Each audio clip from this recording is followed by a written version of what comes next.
white striped, figure-hugging woolen one-piece, as if she was off to an alpine après-ski and not standing in mizzling rain in an English car park.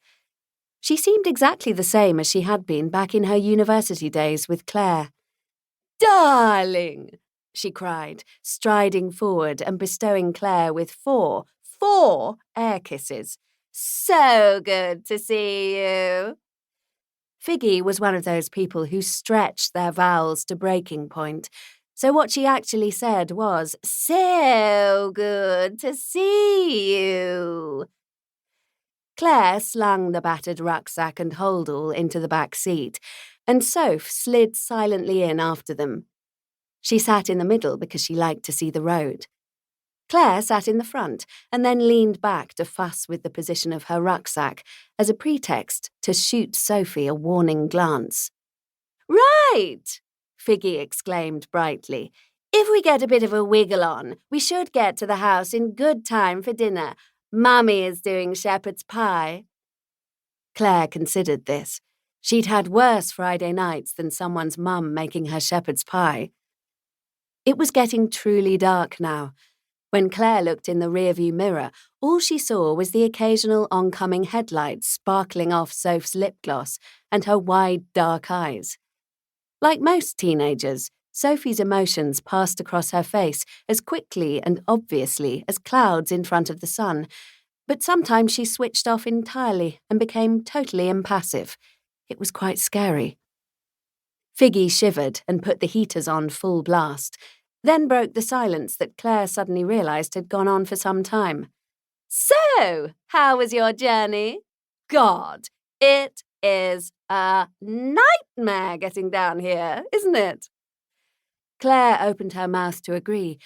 The trip from London had in fact taken the entire afternoon, and a good portion of the evening, but Figgy didn't wait for an answer.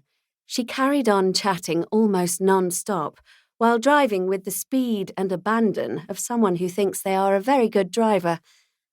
The car barreled through the village of Wilbourn Major, along back roads to Wilbourn Deuces, an even smaller village that seemed more like a collection of houses around a pub and a postbox, and out into narrow lanes that twisted through fields.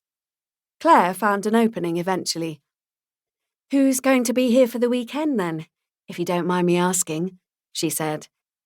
"Well," replied Figgy, intermittently taking her hands off the wheel to count off on her fingers, "it's going to be almost all the family. There's Nana, obviously. She'll be hard to miss. She's the old lady in the wheelchair. 84 on Sunday. Then there's Mummy and Daddy. Clementine and Hugh to you, I suppose. My sister-in-law Tuppence is here too. She's married to my oldest bro and brought their kid Alex along. Oh, and Basher's here, of course. He's the middle brother, and he used to be a proper police detective, but he totally quit after the party last year. Bit of a sore spot with the rent, so maybe don't ask about it. Actually, a huge sore spot. Massive drama." "Sorry, did you say Basher?" "Yes, Sebastian, really, but nobody calls him that. I'm sure you met him. He came to a party at Hall's once." Claire vaguely remembered a grave, blonde young man with grey eyes eating all the chilly heatwave Doritos at a weekend pre-game before what was definitely not a pub crawl for Figgy's birthday, because pub crawls were unsanctioned by the uni ever since a first-year chem student got alcohol poisoning. "That's a load of people," said Soph, who always kept track better than Claire. She often had to give Claire name prompts, especially if more are turning out for the main party tomorrow. "It sounds like heaps, but it's actually less than last year," said Figgy. "Is it a problem?" "Nah," said Claire. "I've, had bigger groups." This was in fact untrue, but there was no reason to tell the truth.